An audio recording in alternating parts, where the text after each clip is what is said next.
Putin's chilling WW3 warning comes as a Kremlin ally prepares to use nuclear weapons.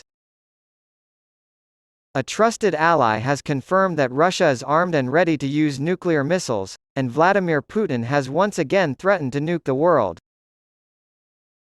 Soon after Putin's special operation in Ukraine began last year, he declared that Russia's nuclear arsenal was on high alert and ready for immediate deployment. Maria Zakharova, a close ally of Putin's and the spokesperson for Russia's foreign ministry, stated once again that Moscow is ready to use nuclear weapons to defend its interests. Russia's nuclear deterrence policy is defensive only, Zakharova said at a press briefing on Thursday. The hypothetical employment of nuclear weapons for defensive purposes is clearly constrained by exceptional circumstances. She warned of the devastating effects of nuclear attacks and called on all other nuclear nations to reaffirm their commitment to avoiding nuclear war. There will be no winners, Zakharova stated further. It must never be allowed to go free. It has been our consistent plea that all signatories to the joint statement by the heads of the 5 nuclear states on the advisability of preventing nuclear war and ending the current arms race adhere to these principles. A spokesperson for the Foreign Ministry implied that Russia might re-enter the new Strategic Arms Reduction Treaty, START, a 10-year agreement with the United States governing nuclear arms control.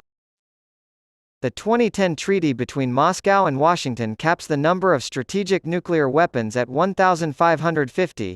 Putin announced in February 2023 that Russia would no longer participate in the agreement, despite the fact that Russia's participation had been renewed in 2021. According to Zakharova, the Kremlin needs to see that the United States is making an effort to calm things down regarding the invasion of Ukraine. She continued, in this case yes, only if Washington shows the political will and exerts efforts to ease tensions and de-escalate and create conditions for the resumption of the treaty's full functioning. Since the invasion began in February 2022, Russia has repeatedly warned it is prepared to use nuclear weapons. It was also suggested that the Kremlin was attempting to shift blame for Ukraine's alleged nuclear weapon use by creating a «red herring» campaign. Another Putin ally has claimed this week that Russia supplied his country with tactical nuclear weapons, despite Zakharova's more conciliatory tone. President of Belarus Alexander Lukashenko made a brazen threat that he would use them if his country was attacked. Previously, Putin had stated that the weapons would be sent to Belarus the following month and would remain under Moscow's sole control.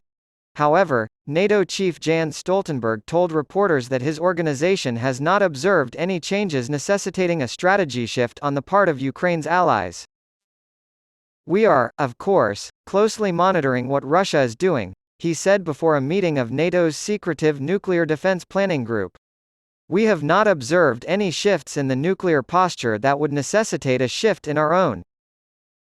Russia's nuclear messaging and rhetoric are extremely risky and irresponsible. Russia needs to understand that a nuclear war is hopeless and must be avoided at all costs. Russia has invested heavily in new modern nuclear capabilities and also deployed more nuclear capabilities, he said. This includes deployments near NATO borders, for example in the High North.